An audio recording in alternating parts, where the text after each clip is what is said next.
I 100% feel like energy and spirit is very non-binary for me. That's like how I experience them. It's very like fluid. It's very expansive. Content warnings for this episode include experiences with anti-trans bigotry, anti-gay bigotry, and immigration trauma. Genderful would like to acknowledge the Indigenous peoples and unceded lands that the producers, hosts, and guests live and have dwelt upon. Today we honor the Salish, Mohawk, Algonquin, and Anishinabewaki. Lenape people and Lenapehoking. We honor the elders, the human, plant, and animal ancestors of these lands and celebrate the living descendants of these peoples. May all beings tend these lands for the goodness of the next 7 generations and beyond. Howdy folks, welcome to Genderful, a talk show interviewing gender diverse people about their special interests. Hi, I'm GenderMeowster, and my pronouns are they, them. Hi, I'm Miranda, and my pronouns are she, her. The focus of our show is to interview trans, non-binary, agender, two-spirit, and gender diverse people regarding their special interests, passion projects, and resources for the gender diverse community. We want our audience to know that we hold multiple diverse identities and bring these lenses to the show with our passion for telling our stories. I identify as non-binary, transmasculine, polyamorous, ADHD, autistic, and disabled with chronic pain and mobility issues. I also am white and reside in the United States. I identify as trans feminine, neurodivergent, queer, and a person of color residing in Canada. We invite you to remember that we are whole people with robust lives, friendships, challenges, and successes. We love and are loved, and we are delighted to share these stories with you. As always, we kindly remind our listeners that no person is a monolith of their identities. Your identities can change over time and are valid every step of the way. And if you think you're gender diverse, you are gender diverse. There's no social or medical prerequisite to be included in the community.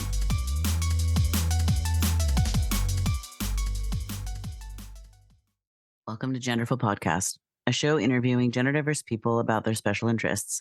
This week, our guest Raffi Marhaba, they, them pronouns, is chatting with us about art, activism, and spirituality. Raffi, I think we might have heard about you through socials, but I just remember this really beautiful picture of you where I feel like your spirit is really shining through. Aww. It's just such good vibes. I cannot put it into words how the energy of the picture, but it's just really wonderful and it's great to meet you. So welcome to Genderful, Raffi. Oh, that was so beautiful. Thank you for having me. I'm curious, what picture is that? Because I wanna find that picture. Yeah, maybe I can find it and send it to you.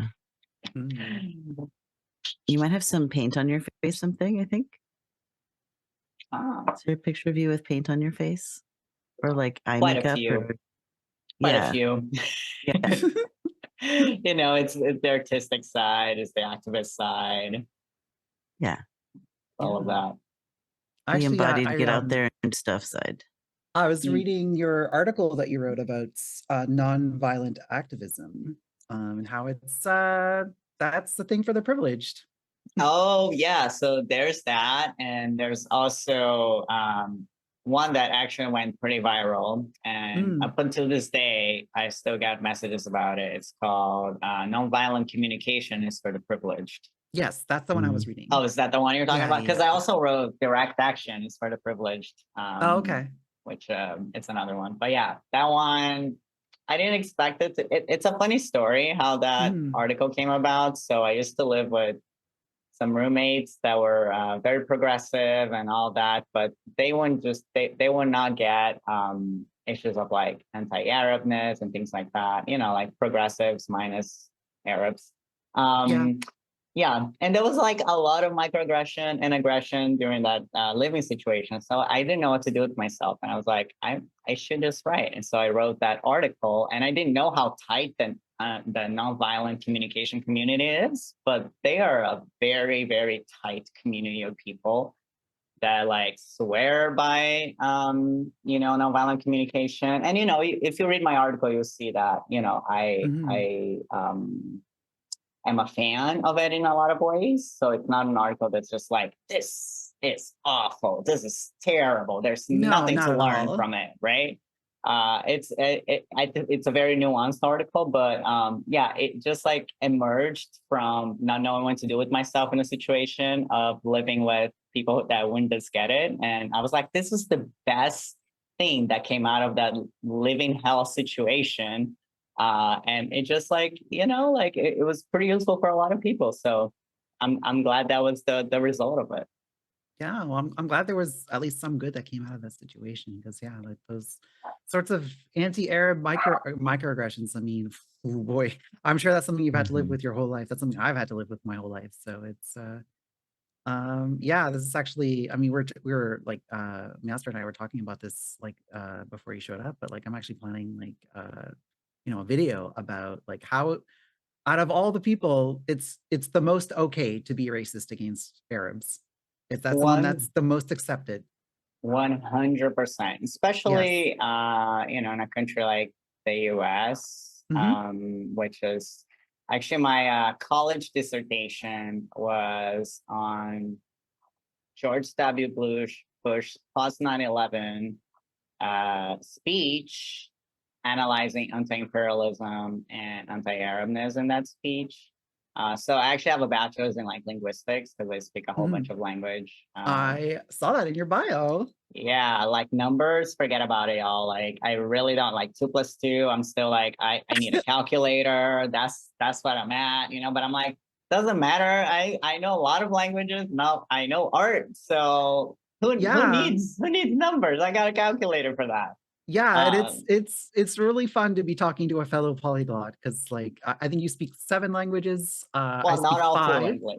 Yeah, not all fluently, but yeah, at various levels of proficiency. But yeah, it's I have this weird combination of left plus right brain where I can do the math, but I can also speak the languages. So, yeah. I mean, I just approach it as a math problem. It's like, oh, like what are the rules? How do I add words? Exactly. Yeah. So I do dream of a day where my fellow activists who are so much like progressive and really like I would stand up for all the injustices, that they would stand up for things like Islamophobia and anti-Arabness, and like Zionism and things like that. So it's just like I hope that at some point, and I think more people are waking up and just like doing the work to investigate a lot of things that they haven't had to think about. Yeah. So I think anti-Arabness is definitely becoming a little bit more visible, at least. Yes, I fully agree with that. So we have a couple of questions that like we like to ask all of our guests. The first one being is, what might be the things you can trace back to your youth that indicated you might be gender diverse one day? That one's so easy and so clear because I very much remember it. So, I am the only child, so I don't have any siblings, but same thing with my cousin and no siblings at all. So we kind of like adopted each other as kids. He's like 8 years older than me. And my favorite thing to do growing up was to hang out with my cousin and his friends without a shirt on. It was like my favorite thing to do as a kid. I could not understand why I had to have a shirt on like elsewhere. So as I grew older a little bit, like it became a little weird, where my family was like, okay, no, you have to like start putting a shirt on because you're getting a little older. And I could just like not, it was like one of the most moments of deep sadness that I remember as a kid.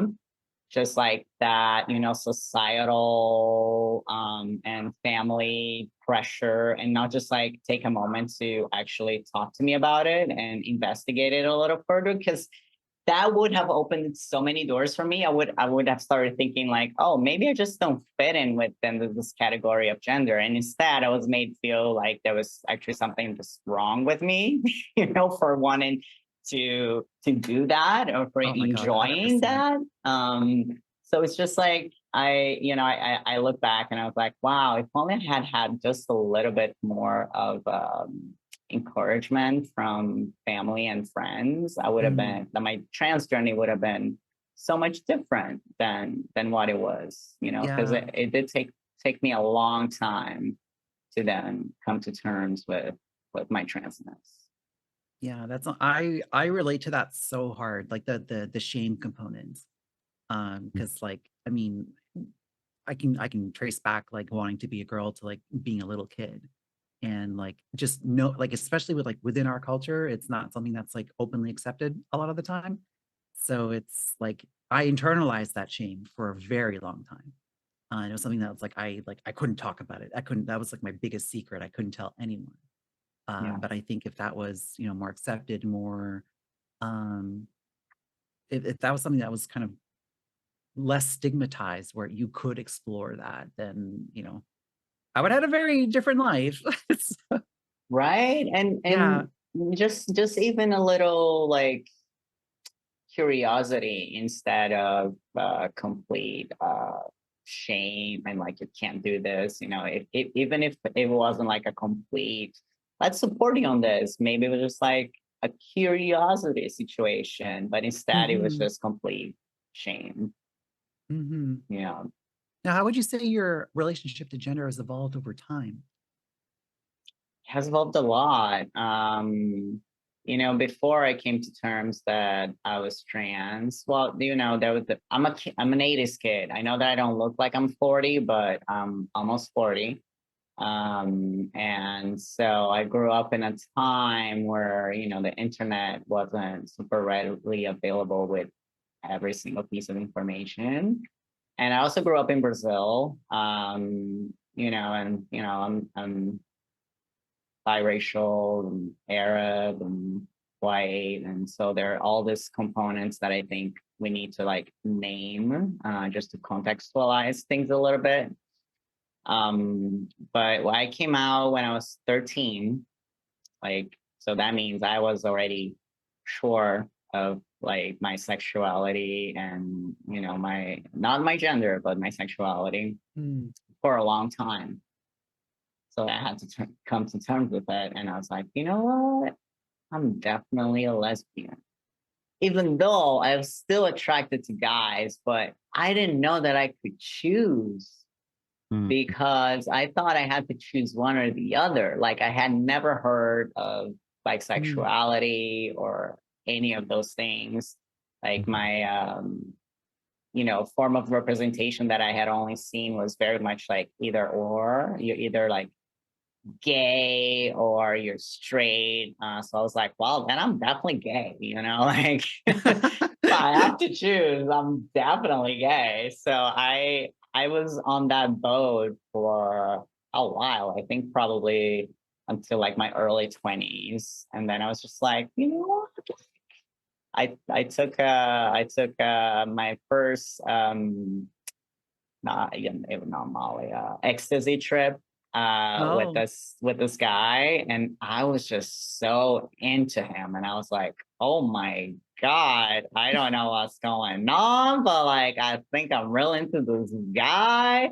And then we just made out, and I was like, oh my God, I guess my sexuality is just, you know, evolving and like expanding. And you know, I left Brazil when I was 24, and then I immigrated to the US. And I think once that shift happened, I was able to be a little bit more open to exploring where my gender fell into that, because I started meeting people who were really opening up my mind. They were just like, you know, there's more than two genders, right? And I was like, what the hell are you talking about? Like, imagine. What is how, like, what, you're just blowing my mind right now, you know? So I started kind of investigating that and being a little curious about it. But it was still like very hard because during my immigration process, which lasted 16 years, I kind of had to play a certain role of like what the desirable gay immigrant looks like. So there was no way, or acts like. So there was really no way for me as an opportunity at that moment in time to go full in into exploring my transness, because I was like, well, I have to paint kind of like this representation of I'm just a gay person that wants the same exactly things as every single hetero person wants. I want family, I want kids, blah, blah, blah, blah, which I do. But, you know, like it was very much like, I'm essentially a hetero person. I just happen to be gay because, you know, it's the way to make yourself a quote unquote kind of like good immigrant. And that's kind of like you have the to role. kind of be like the cishet's ideal of what a gay person should be. Exactly. And even in that, me trying as hard as I could. You know, during I remember this, the first question that the immigration officer asked me when they heard my case was like, okay, so who was the man and who was the woman in their relationship? And I was just like, wow. For those of you listening in the future, we're making various faces at the moment. Yes, I'm making brow face. Yes, I'm doing it like the Jackie Chan meme. It's like, what? Yeah, I wish this was a made up situation. But oh, I 100% believe you. Yeah, I believe you too. It really wasn't. Like even my lawyer was like, okay, like how is this relevant to my client's case who spent the last 30 minutes talking about how they were like physically assaulted by, you know, Nazis and white supremacists and people who just hateful towards LGBTQ people.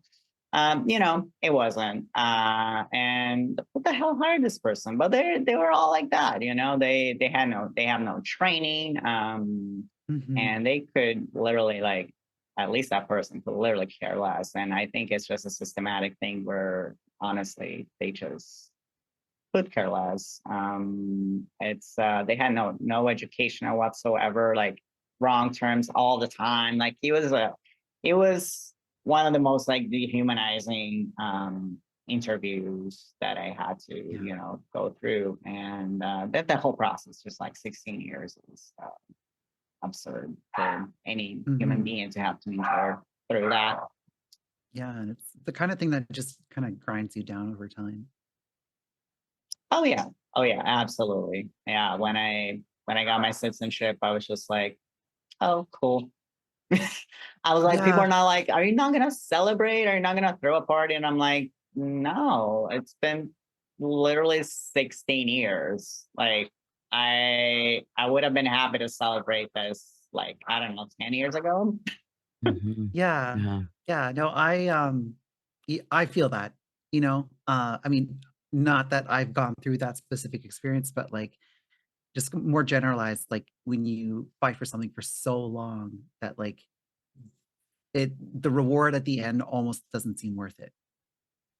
Where it just kind of like all you can do is just breathe a sigh of relief that it's over. That's all you have left. That's exactly how I felt. You know, it was just like, I'm just relieved that I don't have to think about immigration like 24/7, and it's not like the center of my brain anymore. And that now I have a little bit more freedom to actually do the type of activism that I can put myself a little bit more at risk than what I could before, you know, because with so many limitations, just like immigration kind of forces you to be this like robot, essentially. You know, it's just like, nope, nobody lives like that. You know, it's just like you can't get arrested. Like if you're in your green card process, like even if you get sometimes like traffic violations, that can be something like, it can be depressed, it can have attempted suicide, like all those.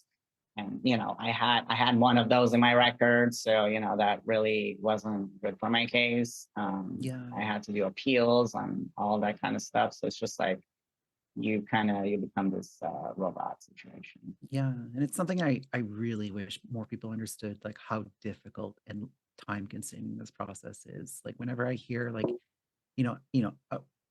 people talking about like, oh, like the quote unquote illegal immigrants, it's like, do you have any idea how hard it is to immigrate to another country? And expensive. Yes, that too. Yeah, very expensive. Yeah. So it's, yeah. I wish more people understood that. And I wish more people understood like how privileged you can be to like be in the country that you want to be in. Exactly. Exactly. And, you know, most people don't even want to have to leave their homelands. Like, you know, they're forced to do it Yeah. because of unsafe situations and things like that. So let's go ahead and go into our main special topic for today. So our first question for you is, what kinds of art do you and how, what, I'm sorry, I can't words today. What kind of art do you do and how is your art informed by your gender identity? Yeah, so I'm mostly a digital illustrator, an artist. I would say 95% of my art is digital. I love a good iPad Procreate and you know, Illustrator, Photoshop. That's kind of my jam. I love a good line work. So my style is very like line worky and kind of like print blocky also. Just kind of like not a very complex, hyper detailed, photorealistic kind of stuff. That's not really my jam. My jam is more like raw and it has that kind of like grassroots feel to it. I think that's a good way to describe my style. And you know, like I'm very passionate about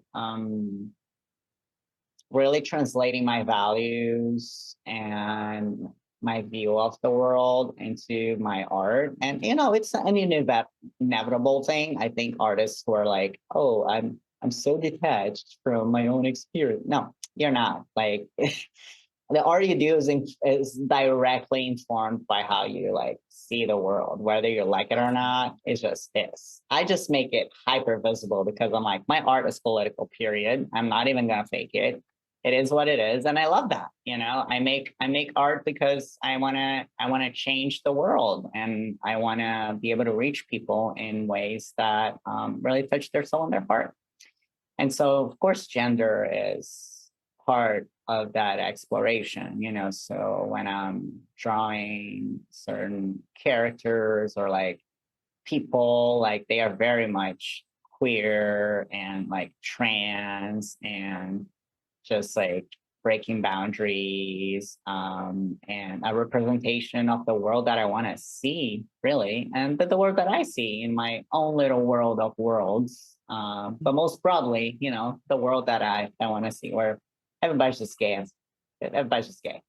And in between, we love you all, but mostly queer. And yeah, so just that exploration, like diversity of expressions, whether or not it's like in an abstract way, you know, that's always informed by my gender expression and how I feel as part of like my trans identity. Everything is like transformational. So even thinking of more abstract symbolisms, those are also very much like tied with, you know, my transness in terms of like, I don't know, like butterflies, transformations, plants, like blossoming and like things like that. They're very much intertwined with who I am. There's no way around it. Yeah, absolutely. Yeah. And like it sounds cliche by now, but like a butterfly is just, it's such a perfect metaphor for the trans experience. It truly is. It truly is. And Yeah. there's so many ways of you know, creating it and just like every time is a new thing. Yeah. I mean, I didn't want to like be a living stereotype and have, you know, oh, trans woman with a butterfly tattoo, but I'm actually planning my first tattoo to be a butterfly tattoo.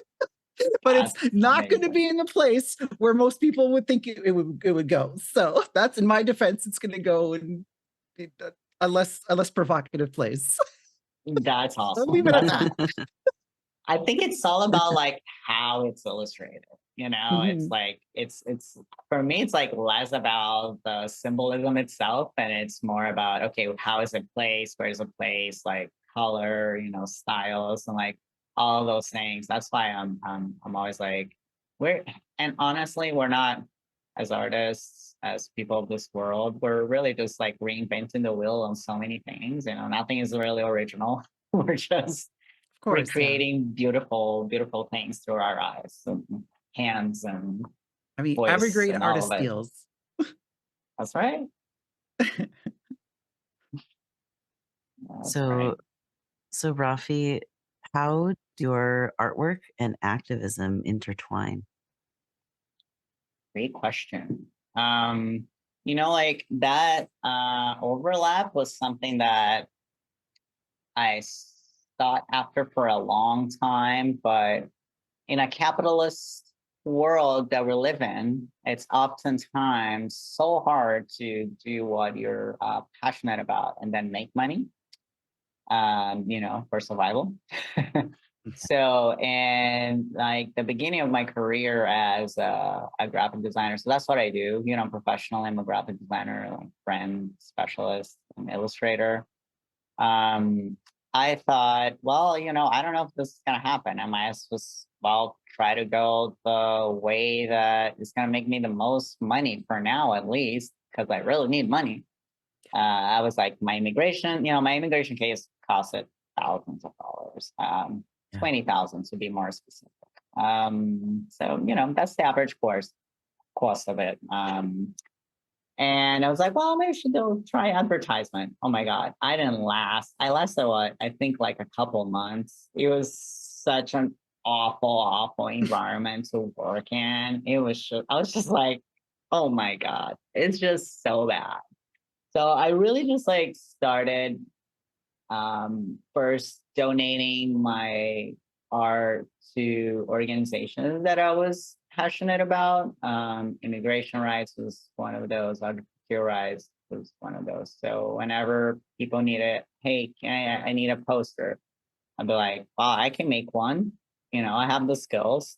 And I was still like learning about it. So it wasn't like I was the greatest graphic designer, you know, but like protest posters, usually it's a good place for you to kind of like test some things out.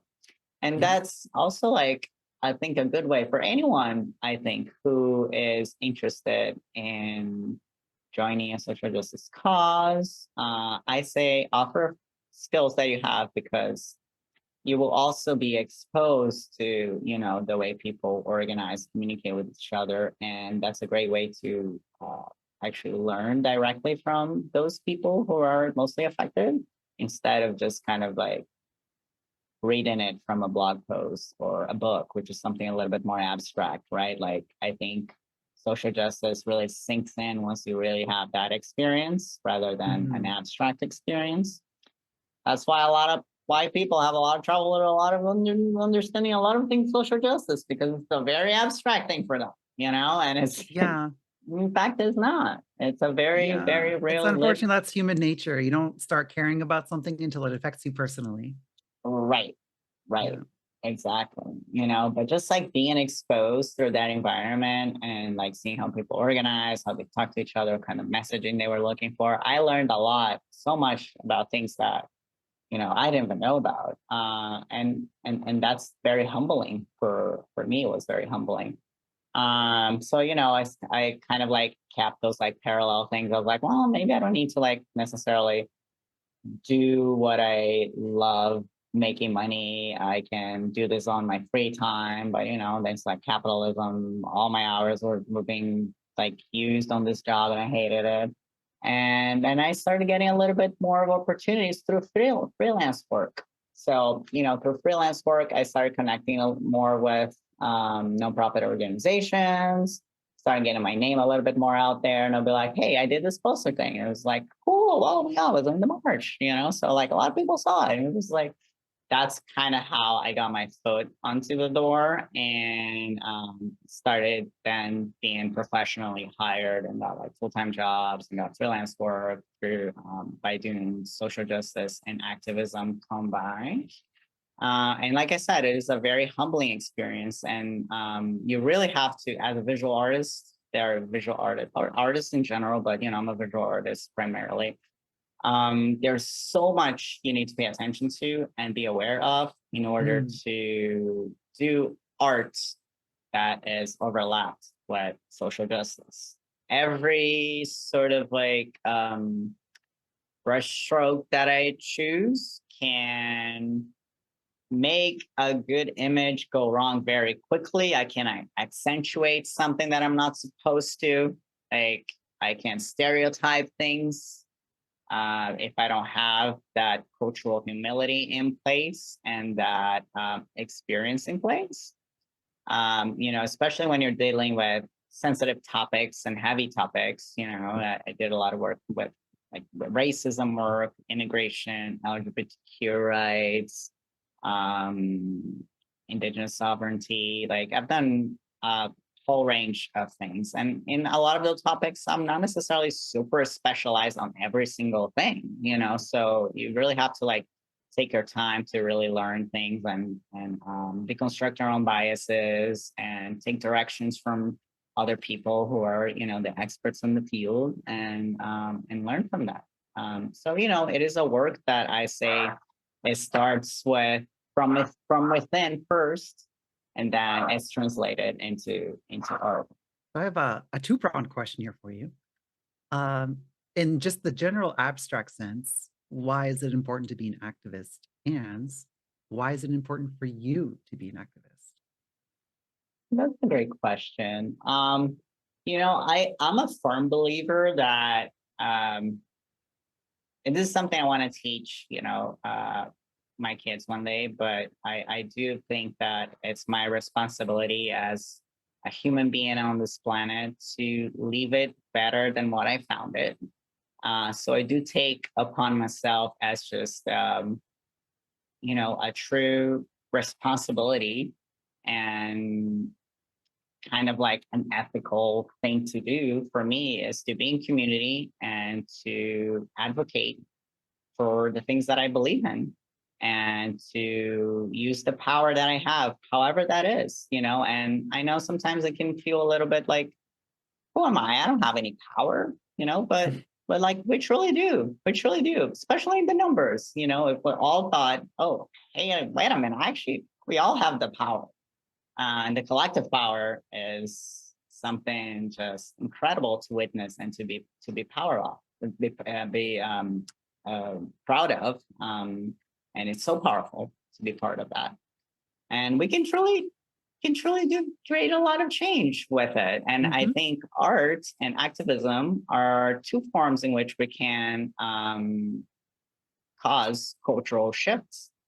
And there's studies on this, but you go on Google and just type like 25% change culture science or something like that. I don't know the exact prompt, but there have been several studies that have found that you only need really 25% of a group to shift them into a direction where cultural change can actually happen. So when I think we only need 25% of these people to agree on a certain thing so that some sort of cultural change can start to happen. And it is slow. It's not like, oh my God, 25% agree and then we'll all have this. No, it takes time. But like when you think about the fact that it starts on the 25% and that's just like enough for some sort of change to start happening, I think that's like really, really powerful. And so, yeah, I think that answers both questions. And I do feel just like a sense of passion and responsibility for the world, not just my little world or my community, but, the global world that we live in. So I want to do what I can in this life, which is short. Might as well just be bold, you might as well just be bold. So that's what I think about it. Raffi, I really appreciate your thoughts on the importance of being an activist and sort of cleaning up, leaving the world a better place than when you found it. I spent all weekend with a bunch of like queer witchy activists doing magic, and that's part of why I'm low energy today. And something that a group of us talked about is, what does it look like or mean to be doing or wanting to be doing activism when you're disabled and when you can't be physically in the streets marching, holding up signs. And we talked about the importance of, like, there's so many support roles that you can do from home, like, being the person that gets the phone call, like, hey, we need to get picked up, hey, we're in jail, we need you to come get us, like, whatever. But also, like, even separated from backup support for in-person actions, like, for disabled people, we can raise money online. We can write letters and messages to our various, whatever the opposite of constituents is, our representatives. Sorry. I had to think about that for a second too. Yeah, it's like, what's that called? And there's at least with the 5 or 6 disabled people I was talking with about this, like, there's definitely a feeling of maybe like shame or less than or not as good as compared to able-bodied people that can march in the streets. And I think it's important for folks who, like, don't have money to donate and don't have the physical bodies to march to remember there's still things that we can do. Raising awareness, because maybe we'll remind a different able-bodied person that they could also be at the march or whatever it is. And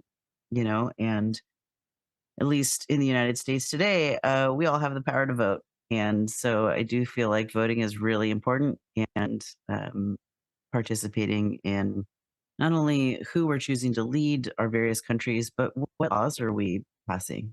What are we saying is legal for us to have?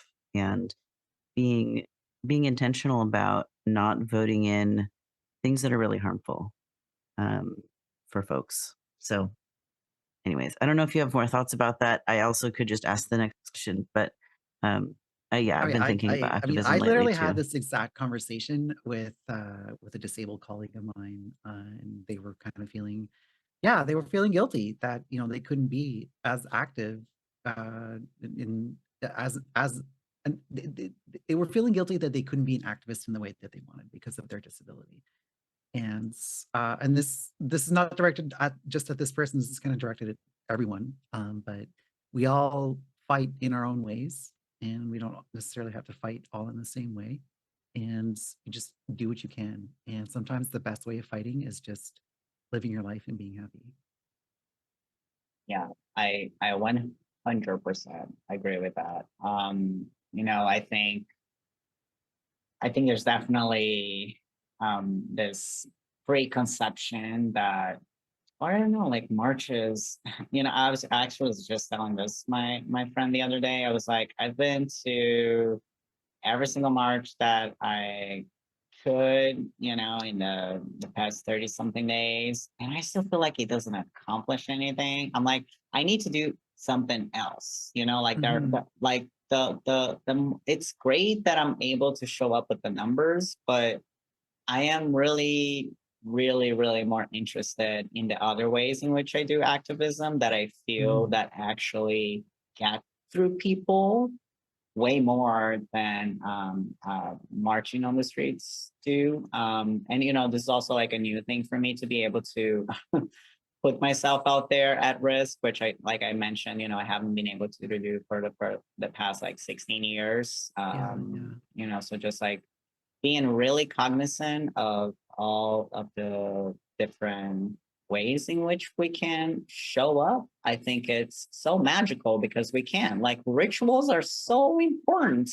My partner and I did a little ritual the other day too with some witches on our backyard, and that was like, we need that magic. Like, we need and I have a lot of criticism for folks who organize and then they think their way is their best way or their highway, which there are a lot of, organizations that are like, our way of doing it is, it's just like, it's not. We really need every single form of activism.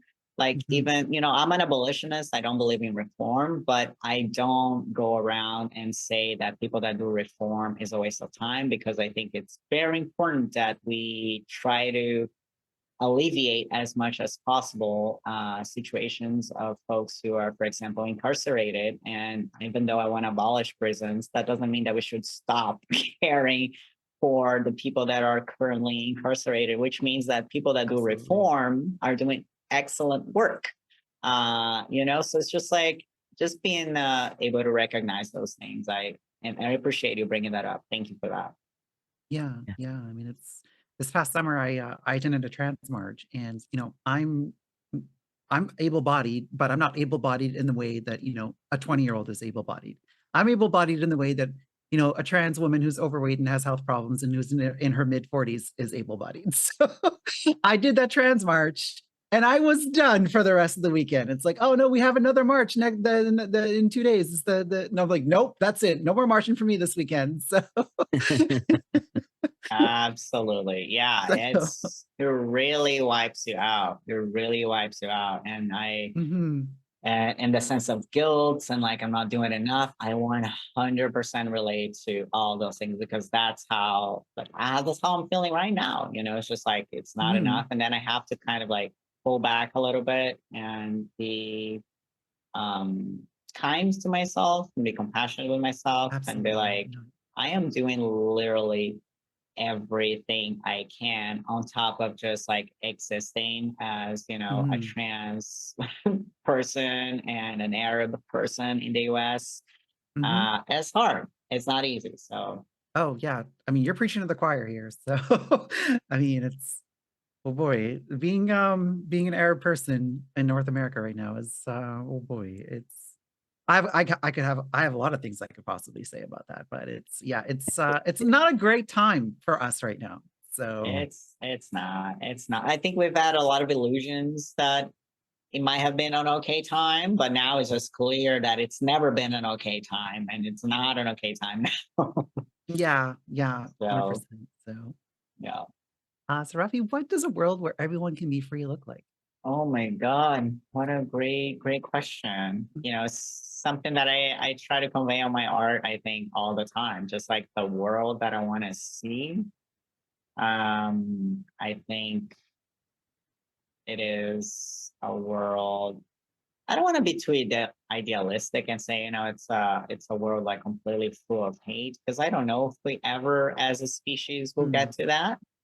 But I think it's okay. You know, I think it's a world where that is just like the minority, like very, very minority.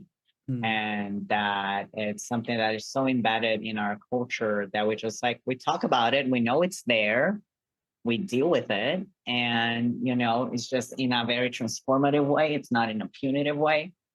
So that's the one thing, I think, just kind of like letting go of this culture that is like so punitive. I think it's the kind of world that I want to see. It's just like about transformation. It has everything to do with trans, you know, like that's kind of like how I want to lead the world. It's like in a transformative kind of way. I don't think we're gonna necessarily like eradicate all of the isms, but I think we can get to a point where, again, they are acknowledged. We talk about it. It has been part of our history. It's not like we're brushing over and just being like, yeah, it never existed. We're cool. We're all post-racial, you know, gender, all those things. No, it's not. Of course not. Not necessarily where I see the things going. But it is a world where you know, being happy in who you are and free is like rewarded. That freedom is rewarded and freedom of expression is rewarded instead of being, you know, punished. Again, I think like letting go of that punitive structure is so important, which means, you know, the actual structures of punishment are no longer there. Think about that, you know, like, wow, imagine that if the actual structures that are there to punish people just are no longer there. What a culture shift would that be, right? Like where we're actually like really thinking about, okay, like we don't have these institutions of power and punishment anymore. So what would our culture look like? You know, a community where we can keep each other safe, and what that training looks like, and what would those the process look like? It's something that I don't have all the answers to, but it is a world where I want to see that happen and try. I think would be a much more positive world where it's less about control and it's more about community and care.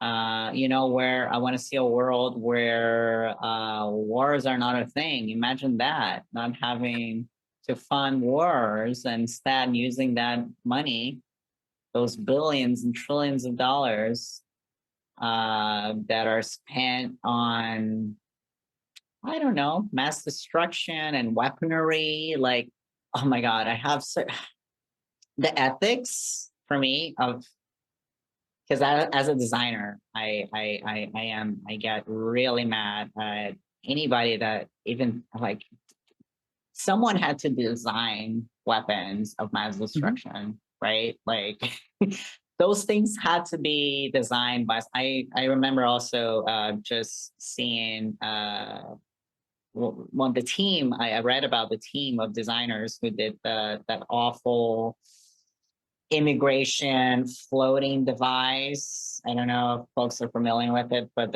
it was a proposed floating device that was like kind of like balloons. Oh, are you talking about the barbed wire in the Rio Grande? Yeah. Yeah. Oh, that's just like, what kind of medieval torture device is this? Like these are just things, barbaric. These are like things that we shouldn't even be like entertaining. That's the world I want to live in, where those things are not entertained at all. In fact, they are just like, they're abolished. Like, that's not something we do. Sorry, not sorry. We don't do that. I want to see, in my world, and I'm a huge advocate, not just for human rights, but also for, animal rights. I'm very passionate about that. I think our world has been so extremely extractive and just disseminated nature, and we like view animals as like lesser than beings. And the way we study animals is so like speciesist and like human centric. Like the way that we like think we understand animals is like still through our perspective, so like when we say things like, oh, they're really like very simplistic beings, they're not very complex, like the hell are we to say those things? Like do you like, like they have their own societies, their own like ways of living, they form their own bonds in different ways, that just because it doesn't look like ours, it's like not as complex and not as, and I'm just like, no, I don't really buy those things. And it's very interesting, because it's like we tend to be so much more empathetic to animals that show certain traits that are more like similar to ours, right? So therefore they're like a little bit higher on the scale. And I just like, I don't believe that. So like I would love to live in a world where nature and the environment and animals are treated as part of our community rather than, as something to be like consumed and dominated.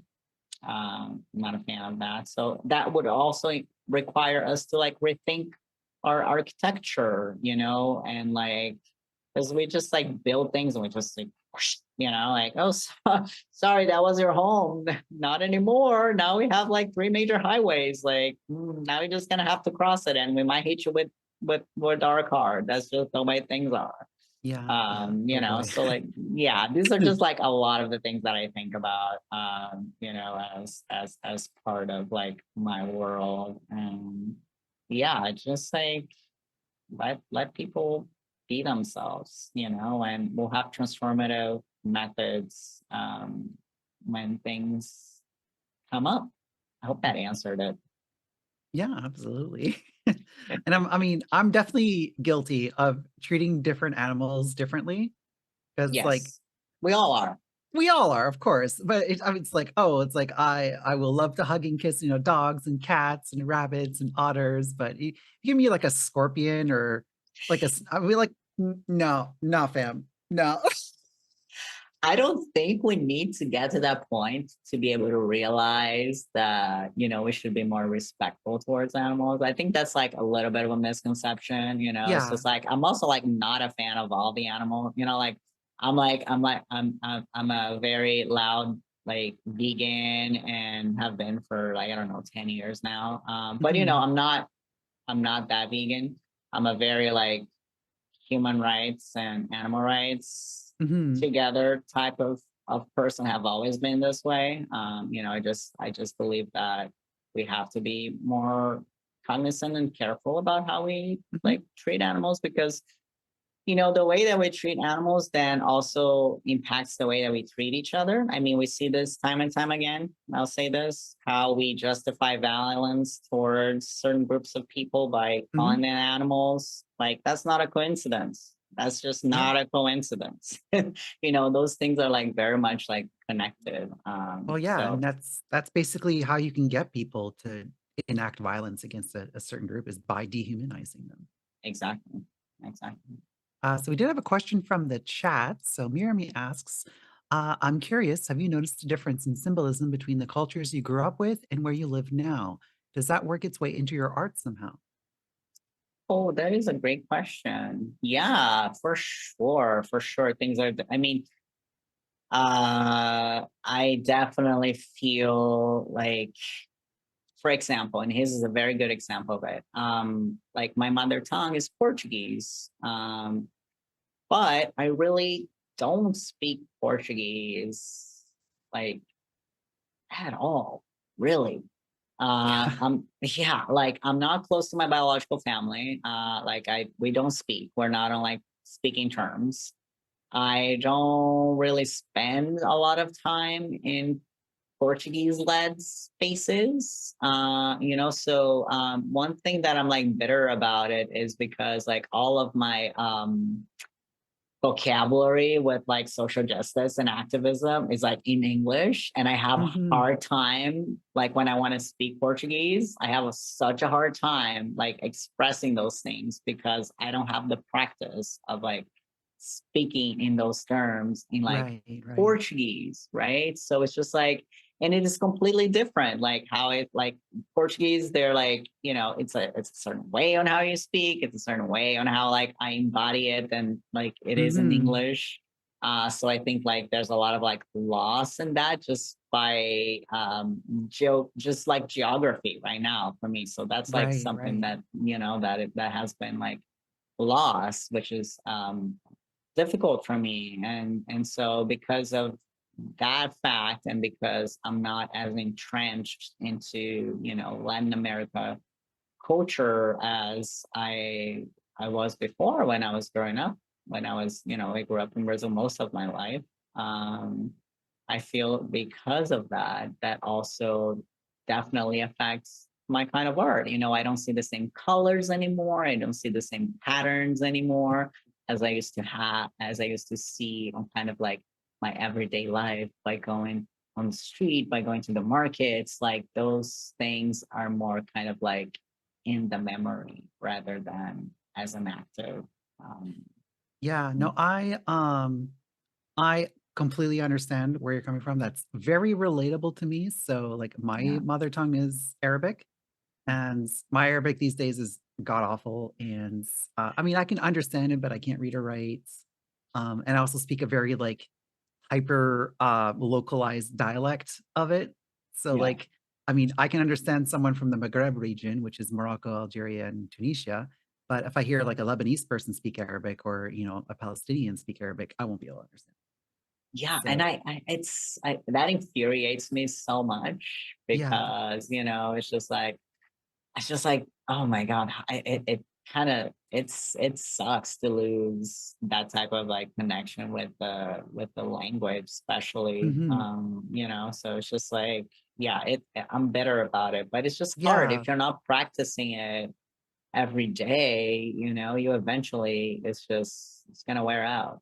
I mean, I feel a little bit differently, just because like I've never really felt connected to Arabic culture. I mean, like I grew up in Canada, I was born in Canada, and like literally the only connection I have to my Arabic heritage is through my parents, and I don't really talk to my parents anymore. And Yeah. especially now that I'm trans, they not to make a long story short, it's definitely complicated the relationship even more. And yeah, there is that sense of loss there, but it's also I feel like my own culture has rejected me for being what I am. So it's, you know, I don't feel bitter about it because like I never really had that strong of a connection, but like the outside world is always going to see me as an Arab. I'm never going to pass as a white person. Like I'm not a white person, and whether I like it or not, that's always going to be a part of me. Yeah, I think I feel that way about like Brazil as a culture as a whole, because I was like deeply traumatized by it. Hence why, you know, I fled. I was a political asylum petitioner. I think for me there's a sense of hurt in that, but I don't feel that way about my Arabic. I think maybe because, you know, it's a little bit more distant for me. Like it was something that I had to reclaim more than anything. You know, I feel like Brazil as a culture was very much like part of like my formational self, and an Arab culture was more like something I had to like seek and like reclaim as part of my identity, because I didn't grow up speaking it.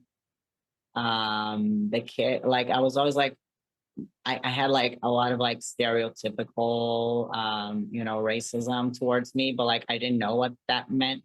Like growing up as a kid, like I didn't know you know, like people would make fun of me and like do a Aladdin jokes, or like my grandma especially, you know, like oh yeah, it was like my grandma's like we did a DNA test and she's like 100% that B. Like she is like 100% Syro Lebanese, and she takes like a lot of pride in it. She passed away this year, unfortunately. It was very, very hard to lose her.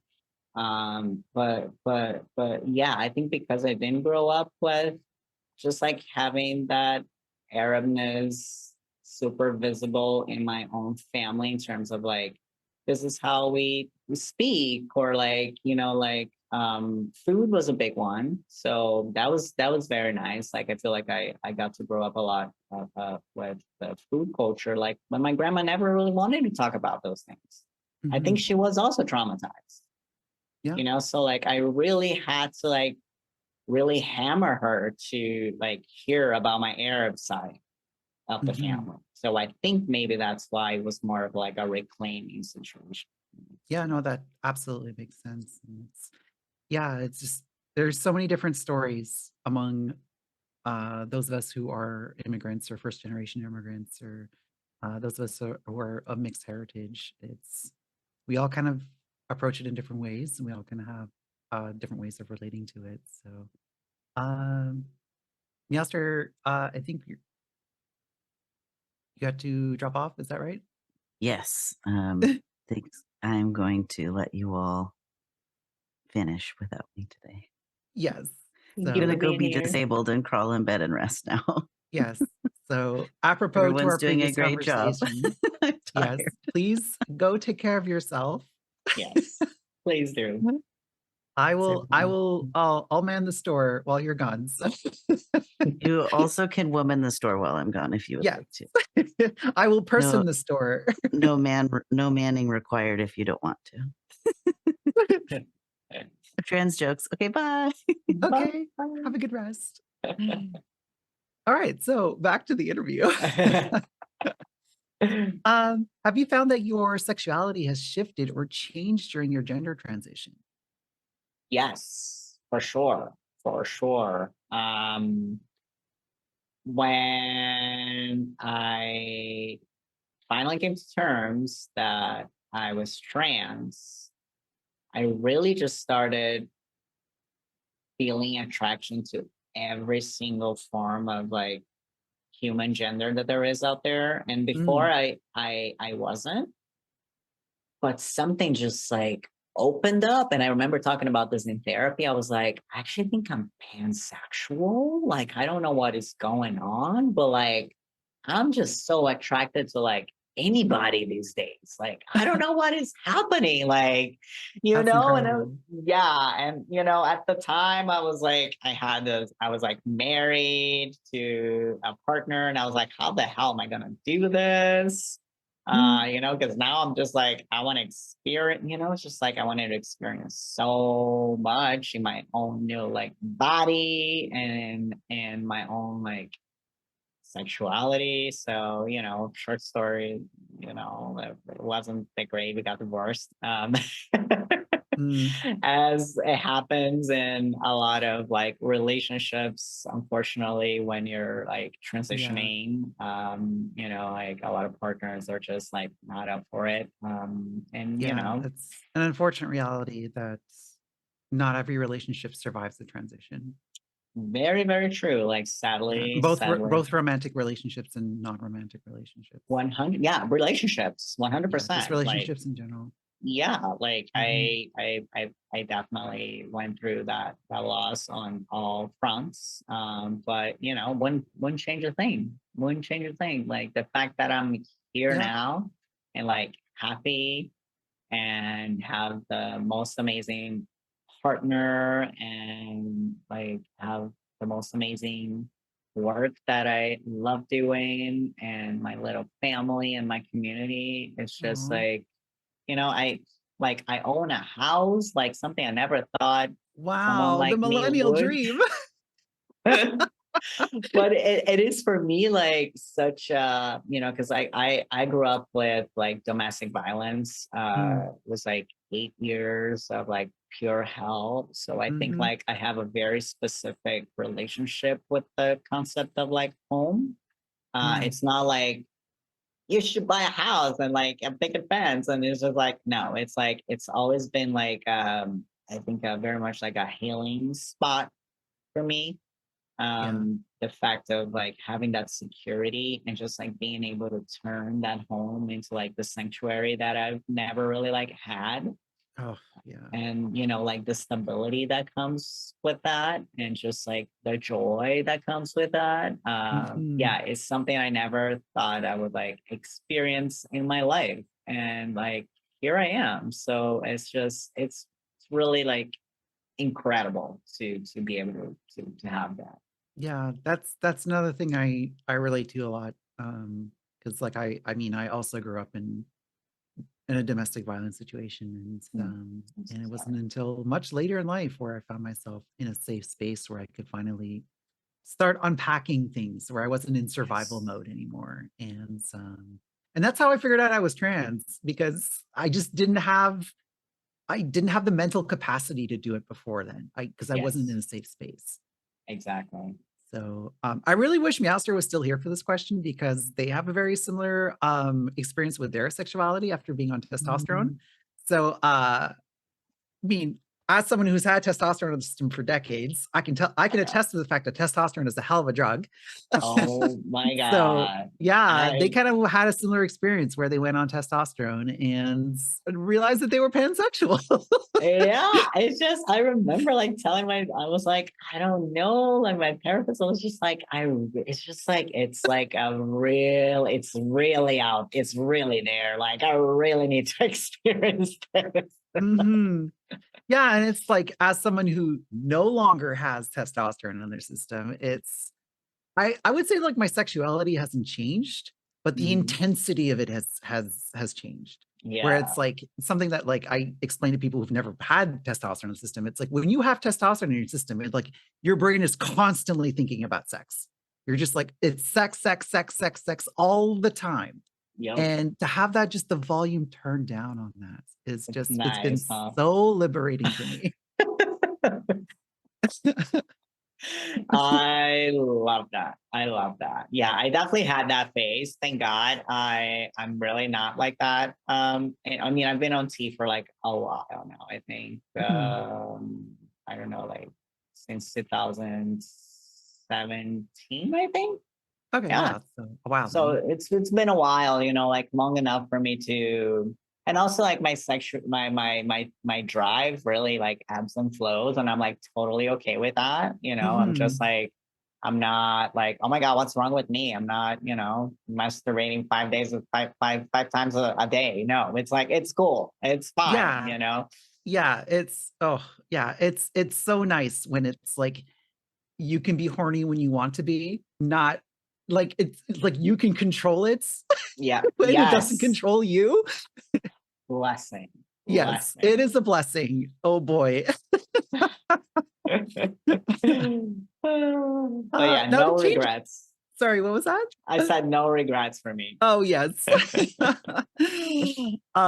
Just switch gears for a little bit here. What can you share with us about your spirituality and spiritual practices?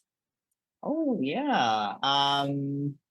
Yeah, so I'm not like someone who believes in God as, you know, what most people would think of God as this like one entity sort of thing when I think about God. But you know, there are many types of gods. I would say I'm more of like a spiritual person rather than a religious person. I guess that's the sense that I was thinking about God as like a religious entity, not something that I practice or living for myself. My grandmother actually, she was a medium, so she was very attuned to like spirits and had studied the practice for a very long time, and I grew up like witnessing what that was like, and it was really powerful and just like something that I was just like, I cannot explain what is going on right now or like the things that I'm seeing, but I know they're not from this earth, and I don't know what to do with it in terms of like, it was, first of all, it was never something that I like feared, you know? Like I've never feared the spirits. The spirits were much more like guides and like people I could count on, you know, rather than if I do this thing, I'll be, you know, again, the punishment. Never like really was like part of like my practice. So I believe in the power of spirits because I have like witnessed them like myself, and I, you know, my grandma was the only family member that I was always like close with. Um, just like a very powerful woman. And so as part of my practice, I'm just like someone who calls onto, say, those spiritual beings and think of them and ask for their guidance. And I feel like they come in expression in a variety of ways, you know, like ways that I like, little things that I notice, you know, or like sometimes just like words that I listen to in my brain. And I'm just like, oh, wow, that came at a interesting time. I wonder who said that, you know? So just like, that's kind of like the practice that I have. So it's not something that like controls me or, you know, that I'm like restricted by, but definitely something that I just like feel guided by. But I'm not like my grandma. My grandma was very like serious about it. You know, like I said, she like studied and was part of a community of people who like met up every weekend and did like spiritual work, and it was like something that like was very tiring and took a lot of energy. Like I've never, you know, done those types of things. I'm much more like relaxed about it, but I think it's important like for me to have some sort of like spiritual belief, because I myself feel like I'm not very like earthly, like I'm not from this earth necessarily. That's how I feel. I'm very like in the air and like very like ethereal, like, and I also have like barely any earth on my zodiac chart, so that checks. You know, I'm like very ethereal and like dreamy, and that just kind of like the space that I feel the most comfortable in, you know. So yeah, I think it's great when it doesn't like restrict you, but rather like complements you and just guides you more than anything. Yeah. Yeah, and I think that's the best way of going about it. I mean, like I'm kind of on the opposite end of that spectrum. So like, I mean, I'm a scientist and I'm kind of trained in the sciences and mathematics, and I have a more like materialist sense of the world. But that doesn't necessarily exclude other viewpoints. And I appreciate it when I can talk to people who have very different viewpoints than I do. So Right. even though like we may not necessarily agree on the nature of existence, I can at least respect someone else's viewpoint. And touching on what you said earlier, this is not something that controls your life, or this is not something that, is prescriptive for you to how to behave. And it also doesn't preclude you from also participating in the scientific and the materials. So, um, 100%. yeah, so it's the only time I really kind of put my foot down is when people are just like, no, I'm going to avoid medical care. I'm going to not have my vaccines. And it's like, Right. Oh well, yeah. yeah, yeah. I mean, at this point, you're harming yourself and others, so we need to step in here. But I mean, 100%. if it helps you like make sense of your world and interpret like how you're like how all your different neurons are working.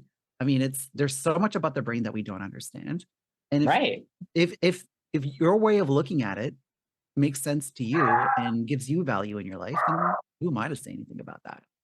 So Right. Right. yeah. And I think there is a, like it's good to have a little mysticism in your life. Like not having like Mhm. every single thing has an answer necessarily. Yeah. I think there are many answers for many things. So And even within the realms of science, like there are things we will never have the answers to. And even exactly. as a non-spiritual person, like I remember my first gender euphoria experience and I described it as spiritual. That's beautiful. So, yeah. Now, how would you say your gender experience affects your spirituality? Ooh, that's a good question. I think definitely like as a non-binary, like trans person, that is one thing that I'll say that I didn't get a lot of I wouldn't say support, but just like I think with my grandma was in terms of like spirituality was always very like binary-ist. But in terms of just like how she talked about it, how she would describe experiences and things like that. Maybe because most spirits that would come to her maybe didn't feel so like because she was, a cis straight woman, maybe they didn't feel so like attracted to that kind of energy. But like I 100% feel like energy and spirit is very like, non-binary for me. That's like how I experience them. It's very like fluid. It's very expansive. So I feel like as a awakening of like transformation of my own gender and like sexuality, I feel like I've opened myself to those types of energies like much, much more. And so I feel like they come to me much more because of that.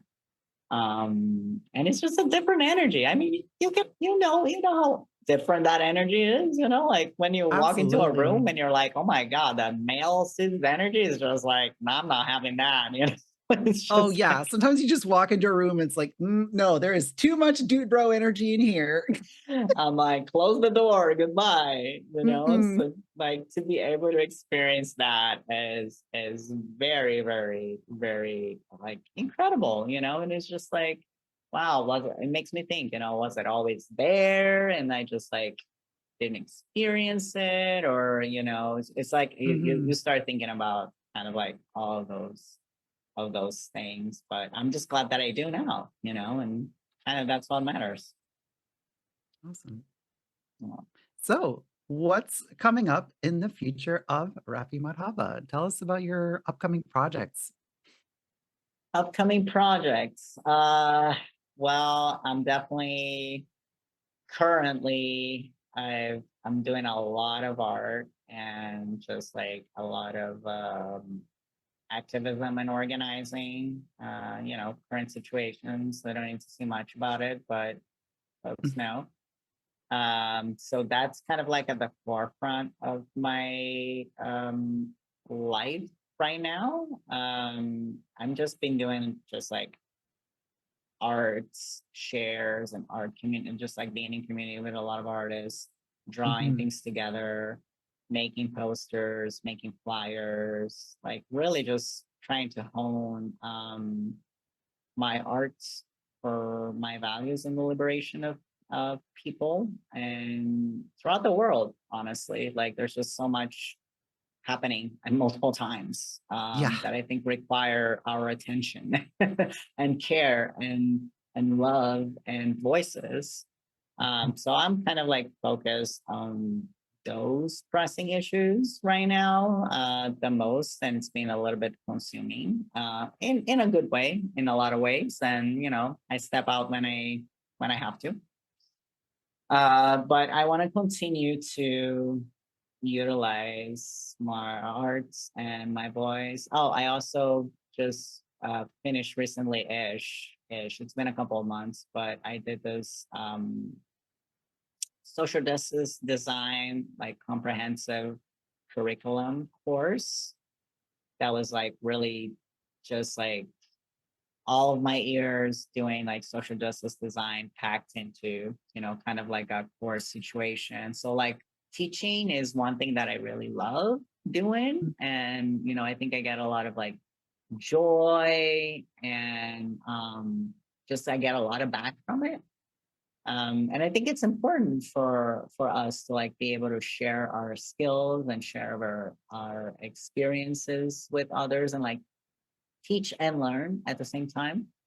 I want to make sure that I can pass on as much of my knowledge as I can to other folks and learn from other folks in the process as well. So yeah, I think those are like my two big things that are like on the horizon at the moment, like the social justice design course, just like a lot of arts, and something that I'm committed to and will continue to do. Awesome. Yeah, and I think it's really important for artists to get together with other artists and kind of learn from each other. I mean, it's I'm not an artist in the way that you're an artist. I mean, I make videos for YouTube where I mostly just make fun jokes, but I do like make art videos sometimes. And I feel like I do learn a lot from, getting together with other creators and sharing ideas. And so yeah, like good on you for being part of that community. Oh yeah, so important. Yeah, yeah. Is there anything that we missed about your art, activism, and spirituality that you'd like to make sure you'd say? No, I don't think so. I'm just like really grateful to be able to be in community and to just, share my view of the world and my own experiences. And, I don't know, I would just say, like I said, at some point during this interview, we have so little time on this earth. So it's just like, do your thing, be you and speak up when you can, in whichever way that may be. Like we talked about this, there's so many different ways. And that's kind of like what I would love to just kind of leave as a message for folks. So this is actually my favorite question that I like to ask all of our guests. Just because, especially given current events, a lot of the trans experience is kind of framed in negativity. But I think it's far more important to share our joy. Can you share with us an experience you've had with gender euphoria? Oh, yes. I think most recently was probably after I had bottom surgery, probably the most intense gender euphoria experiences that I've had. It was like a really long process into thinking, is this what I want? Is this what I don't want? Like for anyone who's been through it or is contemplating it knows that it is a long ass process. Yep. And there's a lot of complications and a lot of things that go with it. But like I will tell you, like for me, it was just like the most euphoric feeling that I could have. Just seeing it, feeling it, and just knowing that it's like part of my body permanently. I'm just like, oh my God, like this is not going anywhere now. It's there, it's like stuck to me now. And it was just like not even with anyone else. It was just like me and myself. Like I think that was like the most euphoric part. It was just like not even like having like sex with anyone else. It was just like me and me, just like even looking, I'm just like, oh my God, that feels so wonderful, so great. I love that for you. And like again, this is just like my experience, obviously. There's so many ways of feeling gender euphoria, just like little things too, just like for me with like my beard or like when I look at certain like my jawline, like things like that are super like euphoric, but just like the most recent one is probably that. Yeah, and to be fair, that's a big one. It is a big one. No pun intended. Yeah, it is. What would you like to make sure that folks know about your perspective on gender and non-binary, trans, and or gender diverse issues? Oh, I feel like we've covered so much, but I think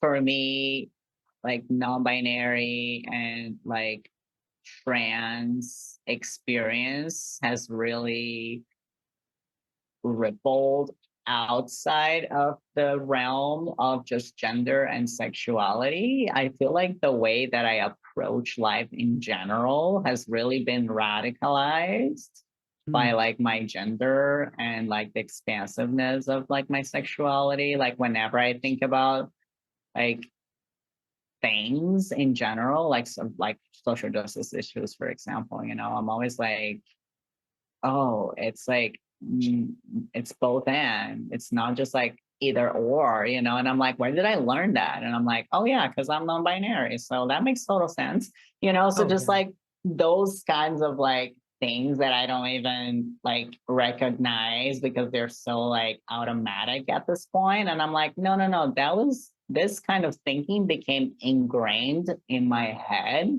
because I am a lived experience of that notion.